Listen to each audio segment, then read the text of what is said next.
Bismillahirrahmanirrahim. Assalamualaikum warahmatullahi wabarakatuh. Hai, selamat pagi anak-anak ya. Bertemu lagi dengan Ibu Juilatul hari ini ya. Ibu selalu berharap kalian tetap dalam kondisi sehat walafiat dan semoga kalian selalu dalam lindungan Allah Subhanahu wa taala ya. Tentunya masih bersemangat pagi hari ini dalam mengikuti pembelajaran daring ya. Ingat tetap jaga kesehatan, jangan lupa memakai masker dan ikuti protokol kesehatan dengan baik ya. Pada kesempatan kali ini kalian akan belajar tema 8 lingkungan sahabat kita, subtema 1 manusia dan lingkungan, pembelajaran 3 ya. Ingat kita sudah sampai pada pembelajaran 3 ya. Sebelum mulai pembelajaran angka baiknya jika kita berdoa terlebih dahulu ya agar Allah Subhanahu wa taala selalu memberi kemudahan dan kelancaran dalam proses belajar kalian dan semoga kalian bisa mewujudkan cita-cita yang kalian inginkan. Baik, setelah berdoa, mari kita lihat tujuan pembelajaran pada hari ini ya. Sengaja saya pilih slide seperti hujan karena cuaca pada bulan-bulan ini hujan ya. Semoga menarik ya buat kalian ya. Baik, kita lihat tujuan pembelajaran pada hari ini ya. Tujuan pembelajaran yang pertama adalah siswa mampu mengidentifikasi peristiwa pada teks. Kemudian yang kedua, siswa mampu mengidentifikasi keragaman sosial budaya masyarakat Indonesia. Yang ketiga, siswa mampu menunjukkan sikap toleransi yang dapat dilakukan dalam keragaman sosial budaya Indonesia. Dan yang terakhir, yang keempat adalah siswa mampu mengidentifikasi jenis-jenis usaha dan kegiatan ekonomi masyarakat Indonesia. Baik, Ibu lanjutkan ya. Itu tadi 4 tujuan pembelajaran pada hari ini ya. Pada intinya itu tadi ya 4 yang akan kalian pelajari pada hari ini, yaitu mengidentifikasi peristiwa pada teks, kemudian mengidentifikasi keragaman sosial budaya masyarakat Indonesia, kemudian menunjukkan sikap toleransi, dan yang terakhir adalah mengidentifikasi jenis-jenis usaha dan kegiatan ekonomi masyarakat Indonesia ya. Lumayan banyak ya untuk hari ini ya. Baik, mari kita awali pembelajaran hari ini dengan mendengarkan penjelasan berikut ya. Indonesia ini terkenal dengan kekayaan budayanya ya. Seperti kalian ketahui, kekayaan itu beragam bentuknya ya. Beberapa di antaranya adalah berbentuk bahasa daerah, rumah tradisional, pakaian adat, dan kesenian daerah ya, yang bisa berupa tari-tarian, alat musik, lagu-lagu, dan upacara adat ya. Semua budaya tersebut menjadi ciri khas setiap daerah ya. Berikut adalah contoh keragaman budaya yang ada di Indonesia. Perhatikan penjelasan berikut ya. Keragaman budaya bangsa Indonesia yang pertama adalah keragaman dalam hal bahasa daerah ya. Setiap suku bangsa seperti kita tahu dalam berkomunikasi pasti menggunakan bahasa daerahnya setempat ya. Seperti ketika orang Sunda berkomunikasi dengan sesama orang Sunda, mereka menggunakan bahasa Sunda. Kemudian orang Papua bertemu dengan orang Papua, mereka menggunakan bahasa daerah mereka sendiri masing-masing ya. Dengan demikian keragaman suku itu menghasilkan bahasa yang beragam ya. Itu tadi penjelasan mengenai keragaman yang dimiliki oleh bangsa Indonesia. Namun di balik keberagaman itu, di balik keberagaman bahasa daerah yang ada, kita masih punya bahasa pemersatu yaitu bahasa Indonesia. Namun kekayaan bahasa daerah yang kita miliki menjadi kekayaan bangsa juga bagi bangsa Indonesia ya. Keragaman budaya bangsa berikutnya yang kedua adalah rumah adat ya. Seperti kalian tahu bahwa hampir setiap suku bangsa itu mempunyai bentuk rumah sebagai tempat tinggalnya yang berbeda-beda ya. Bangunan rumah setiap suku bangsa disesuaikan dengan kondisi alam ya. Namun rumah adat setiap daerah pun berbeda-beda juga ya. Berikut ini disertakan juga beberapa nama rumah adat dan daerahnya ya. Di situ diawali nomor 1 rumah adat Aceh ya. Rumah adat dari daerah Aceh namanya rumah Aceh atau biasa dengan rumah Kerong Bade ya. Di situ juga ada rumah Gadang ya dari daerah Sumatera Barat yang sering kita sering keluar di ulangan juga ya. Kemudian rumah Lamin dari Kalimantan Timur, rumah Joglo ya. Hampir sama ini nama-nama dari rumah adat 3 daerah ini, rumah Joglo Jawa Tengah, daerah istimewa Yogyakarta Jawa Timur, hampir sama namanya rumah Joglo ya. Kemudian dari Bali, daerah Bali nama rumah adatnya adalah Gapura Candi Bentar ya. Ini juga sering keluar ketika ulangan ujian ya. Yang sering keluar tak kalah pentingnya juga adalah Papua ya. Dari Papua namanya Honai ya. Nanti kalian bisa membaca rumah adat itu mulai dari nomor 1 sampai nomor 34 ya, sesuai dengan jumlah provinsi yang ada di Indonesia ya. Kalian baca, kalian kalau bisa kalian mengerti semua ya. Kalau ada pertanyaan kalian sudah bisa ya. Berikutnya adalah yang ketiga adalah pakaian adat ya. Keragaman budaya bangsa berikutnya adalah berupa pakaian adat ya. Seperti kalian tahu bahwa pakaian adat tradisional Indonesia itu merupakan salah satu kekayaan budaya yang dimiliki oleh negara Indonesia juga ya. Banyaknya suku-suku dan provinsi yang ada di wilayah negara Indonesia, maka terdapat juga atau banyak juga baju adat yang dimiliki oleh setiap suku di provinsi yang ada di Indonesia ya. Dari pakaian adat yang ada di Indonesia itu mempunyai ciri-ciri khusus ya dalam pembuatan atau dalam mengenakan pakaian adat tersebut ya. Jadi ada ciri-ciri dari masing daerah dengan pakaian adat yang dimiliki ya.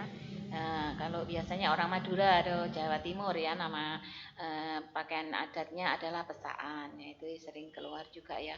Kemudian pakaian adat dari Sumatera Utara namanya ulos ya. Kalian nanti bisa melihat atau mencari gambar bagaimanakah bentuk dari ulos ya.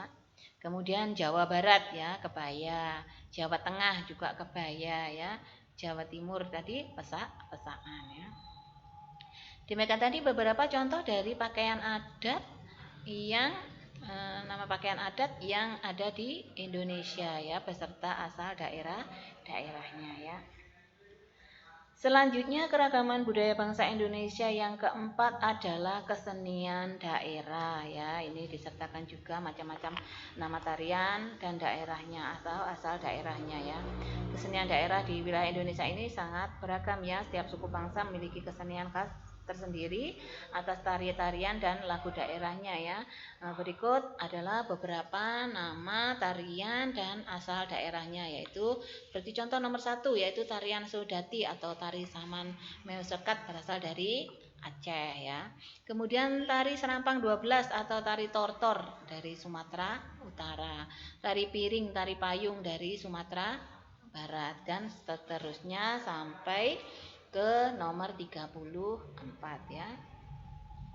Nah, setelah kalian mengetahui keberagaman budaya di Indonesia tadi, dalam keberagaman itu tentunya diperlukan adanya sikap toleransi ya di antara masyarakat-masyarakat yang ada ya, terutama yang ada di Indonesia ya. Sikap apa yang kalian dapat terapkan dalam keberagaman budaya masyarakat Indonesia?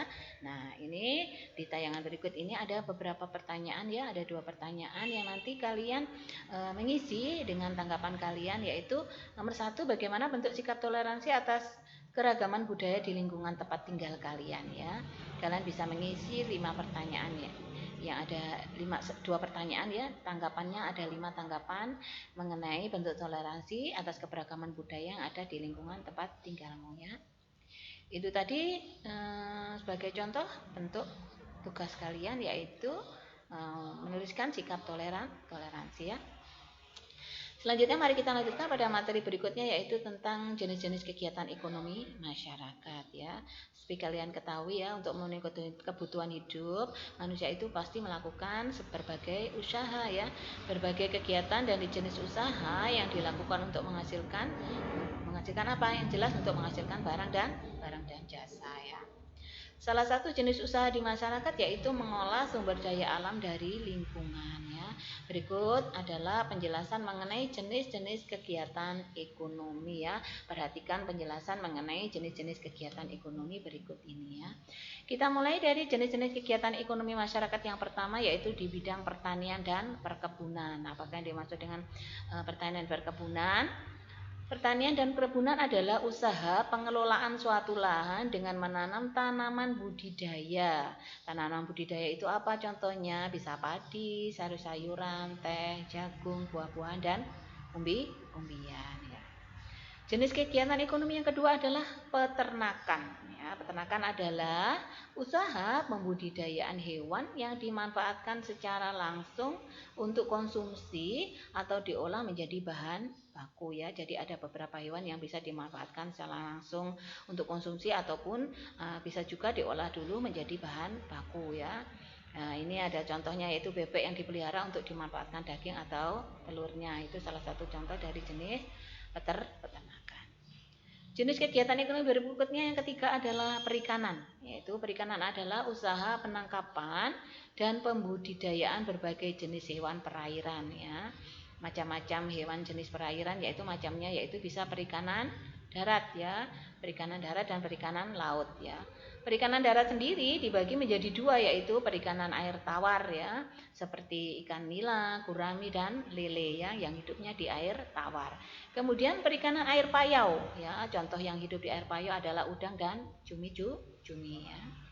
Kemudian perikanan laut sendiri yaitu yang biasanya dibudidayakan di perikanan laut, yaitu kerapu, tuna, cakalang dan teri ya. Itu tadi penjelasan mengenai perikanan, definisi perikanan, macam-macam usaha di bidang perikanannya. Berikutnya yang keempat adalah perhutanan. Perhutanan adalah usaha pengelolaan sumber daya hutan untuk memenuhi kebutuhan manusia ya. Apa saja yang bisa dimanfaatkan dalam bidang perhutanan tersebut, yaitu kayu jati, damar, dan rotan yang bisa diolah menjadi bahan baku mebel atau bahan untuk membangun rumah ya. Seperti kalian lihat, rotan bisa dibuat untuk bahan baku mebeler ya. Dan ada juga hasil dari budidaya perhutanan yang bisa digunakan untuk membangun rumah ya, seperti kayu jati ya. Berikutnya yang terakhir adalah usaha di bidang pertambangan ya. Bidang pertambangan yaitu usaha pertambangan adalah usaha menggali dan mengelola sumber daya dari dalam bumi ya. Yaitu usaha menggali dan mengelola sumber daya dari dalam bumi ya. Macam-macam hasil tambang ya, bisa kalian lihat nanti macam hasil tambang ada 3 di situ. Yang pertama yaitu mineral logam, mineral non logam, dan sumber energi. Mari kita bahas satu-satu dari macam hasil tambang yang ada. Yang kita awali dari macam hasil tambang yang mineral logam ya. Macam hasil tambang mineral logam yaitu bahan tambang berbentuk biji yang biasanya dapat mengantarkan panas dan arus listrik. Contohnya emas, perak, aluminium, dan timah. Manfaatnya untuk apa? Untuk peralatan rumah tangga, alat elektronik, dan kesehatan ya. Kalian bisa memilah sendiri mana yang bisa digunakan untuk peralatan rumah tangga. Yang jelas saya dari bahan aluminium ya, kemudian alat elektronik ya, kemudian ada juga yang digunakan untuk perhiasan, contohnya adalah emas, perak ya. Kemudian yang kedua adalah macam hasil tambang kedua adalah mineral non logam, yaitu barang tambang yang biasanya tidak dapat mengantarkan panas dan listrik ya. Contohnya apa? Batu kapur, belerang, dan pasir ya. Biasanya fungsi dari itu biasanya untuk bahan bangunan ya.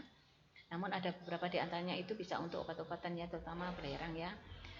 Kemudian yang ketiga adalah hasil tambang sumber energi, yaitu hasil pertambangan yang dapat menghasilkan energi dan bermanfaat bagi kehidupan manusia ya. Contohnya adalah minyak bumi, dan manfaatnya adalah bahan bakar kendaraan ya.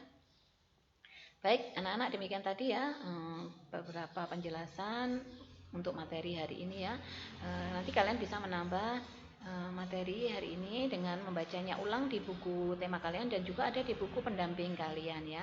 Semoga apa yang Ibu berikan hari ini, penjelasan dan rangkuman singkat materi pada hari ini bisa bermanfaat buat kalian, dan semoga penjelasan yang Ibu berikan hari ini bisa kalian mengerti ya.